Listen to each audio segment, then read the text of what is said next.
Hello everyone, my name is Logan, and in today's video we are going to be covering the top 5 overrated weapons in Black Ops 3 so far.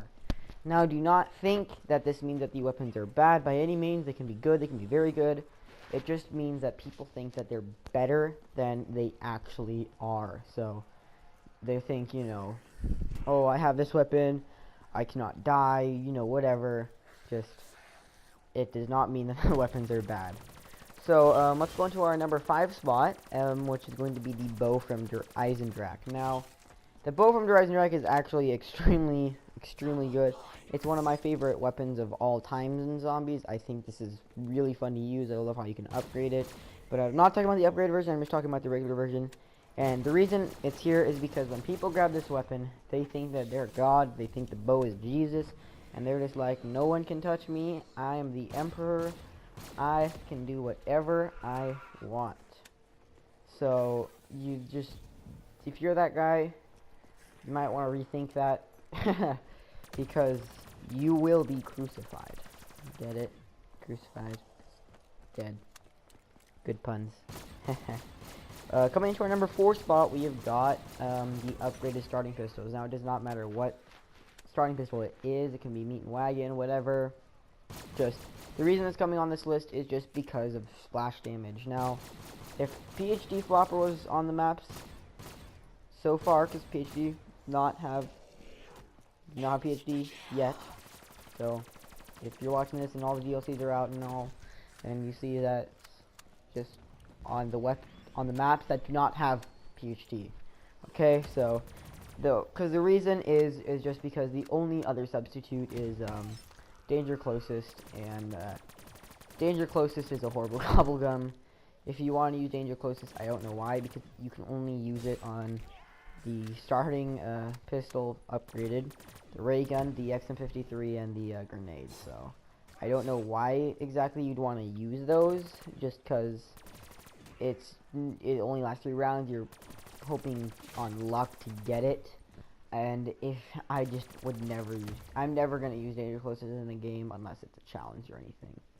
Okay, so coming into our number 3 spot, we have the Wonder Waffle DG4. Now, the reason that this is on it is because it's a little toned down from when it was on Doris. People think it's just as good. It really is not. The reload time isn't the fastest. And it can only kill a certain amount of zombies, so when you're on those high rounds, it really will not do as much as something like if you have the Haymaker or just the Dingle or whatever, because it can't kill a train that you have. It'll just randomly zap the zombies, and you can't kill a whole horde with it at all unless you use a lot of ammo. The only good thing about it is really just it does infinite damage, and also it does give you the electricity sometimes. So that's the reason, because people think that this is absolutely amazing. They'll be like, "No, don't let me die. I have this weapon." You know, if you can't get to them, don't risk your life over them, because DG4 isn't that good. So coming into our number 2 spot, we have the Dracon. Now, the reason that the Dracon is on this list is because people think that it's the best weapon in zombies, which I strongly disagree with. I do not like the Dracon at all. I do like the Locust and the SVG. I just don't like the Dracon, just because I don't like it in multiplayer either. It sucks in multiplayer if you use the Dracon in multiplayer and you just spam it. Screw you. But the reason is because the only way you can make this weapon good is if you train it, you get them all in a straight line, you stay a safe distance back, and then you spray into the horde with little headshots. But if you're like me and you don't want to do all of that all the time, and you don't want to risk getting cornered, do not use the Dracon. It's not that good of a weapon. Pick the Haymaker instead, please. So before we get into our number 1 spot, some honorable mentions is going to be the Haymaker. The reason this is because people think that it is the best weapon in zombies, and actually, I personally do believe that it's the best weapon in zombies. That's like not special or anything, just that you can get from the box. Because I really like this weapon. It's very good. The only problem is that sometimes it runs out of ammo, so you have to definitely train. And people think that it's just, some people think it's as good as the bow. It's not as good as the bow. We also have got the Man of War. The Man of War is also, don't get me wrong, it's a very, very good weapon, one of the best. But the thing about it is, yeah, just people think that it's the best.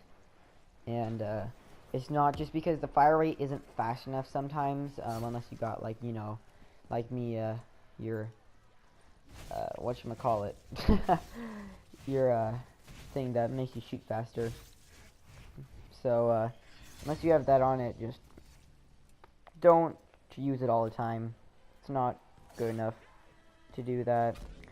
And, so coming into our number 1 spot, we have got the ray gun. And this, I do not like the ray gun personally. Lots of people love it. It can be good, but I personally do not like the ray gun at all. I think it's very bad. Sorry. I'm not a fan of it at all. The reason for this is because it's kind of like the reason for the upgraded starting pistol. It's just because the splash damage is way too much. I hate the splash damage that it receives. I always like to say it kills you more than it kills zombies, because it's just, it always will deal splash damage. If you get cornered with that thing, you are dead. And when you get into the higher rounds, it honestly does nothing. I do believe though that they did buff it up a little bit in Black Ops 3. I feel like it's better than in Black Ops 2, Black Ops 1, especially World at War. It's way better than when it was like then. But still, people, if you play zombies a lot, I can almost guarantee you've been with that one kid who goes down and they're just like, save me, I have the ray gun. And I hate when people do that. It's just like, I don't give a crap. You know, can't get you sometimes, deal with it. If you don't have the ray gun, if you have the ray gun, too bad, you're gonna lose it. And it's funny because half the time they go down using the ray gun because, well, splash damage kills them, and then yet they still think that it's so amazing. So that really confuses me a lot, because I'm just like, why do you still use this as an excuse, even though it just killed you? But you know, people think differently, obviously. But if you enjoyed this video, please leave a like. Please watch our other videos. If you enjoy our content, please consider subscribing. And as always, have a great day.